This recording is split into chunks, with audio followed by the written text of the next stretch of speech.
అదరగొట్టే కారం రంగు రుచి ఆచి కారం పొడి.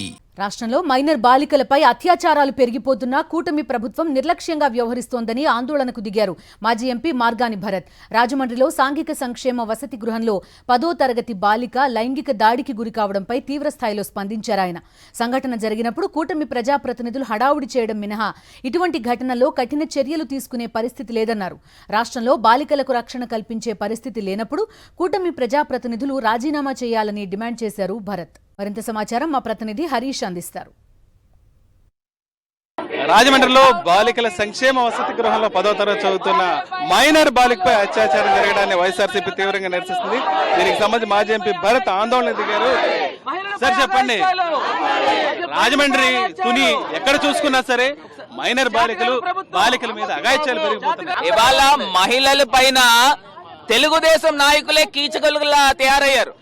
మహిళలపై తెలుగుదేశం నాయకులు, కార్పొరేటర్లు వాళ్ళు కీచకల్లా తయారయ్యి మహిళలపై దాడులు చేస్తూ నేను ఎవరో తెలుసా, చిన్నారుల్ని అభం శుభం తెలియని చిన్నారులను తీసుకుని వెళ్ళి వాళ్ళు మానభంగం చేస్తూ వాళ్ళకి మాయమాటలు చెప్పి కార్యక్రమాలు చేస్తూ ఇంత దారుణమైన వ్యవహారం జరుగుతుంది. ఇక్కడ సాంఘిక సంక్షేమ హాస్టల్ ఉంది.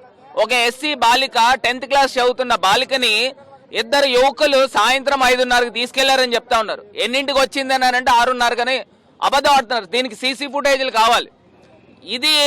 ఈ ఘటన వెలుగులోకి రావడం జరిగింది. ఇంకా వెలుగులోకి రాలేని అంశాలు ఎన్ని జరుగుతూ ఉన్నాయో రాష్ట్ర వ్యాప్తంగా. ఇది ముమ్మాటికి కూడా ఈ తెలుగుదేశం ప్రభుత్వం వైఫల్యం.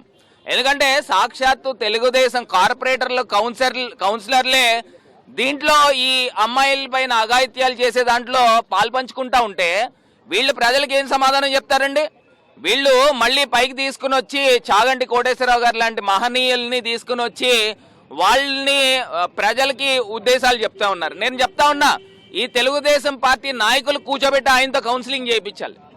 ఆయనతో కౌన్సిలింగ్ చేయించిన రోజునే ఈ ప్రభుత్వము, ఈ తెలుగుదేశం పార్టీ వ్యవస్థ బాగుపడుతుంది. ఇవాళ వీళ్ళ మాకు తీసుకుని వచ్చి నీతులు చెప్పేది, వీళ్ళ నేరుగా ఈ తెలుగుదేశం పార్టీ ఎమ్మెల్యేలు వాళ్ళ అనుచరులు. ఇక్కడ రాజమండ్రిలోనే ఈవీఎం ఎమ్మెల్యే ఉన్నాడు.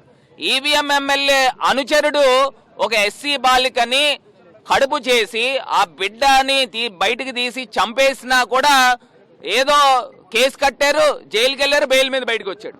అసలు ఎక్కడికి వెళ్ళిపోతా ఉన్నాము? వీళ్ళు ఏదైతే మూలం ఏదైతే జరుగుతా ఉన్నాయో దీని వెనకాతలు ప్రేరేపించే వాళ్ళు ఎవరైతే ఉన్నారో వాళ్ళని శిక్షించాలి కదా. పరిస్థితికి సంబంధించి ఏ రకమైన మార్పులు అవసరం, ఏ రకమైన న్యాయం జరగాలి?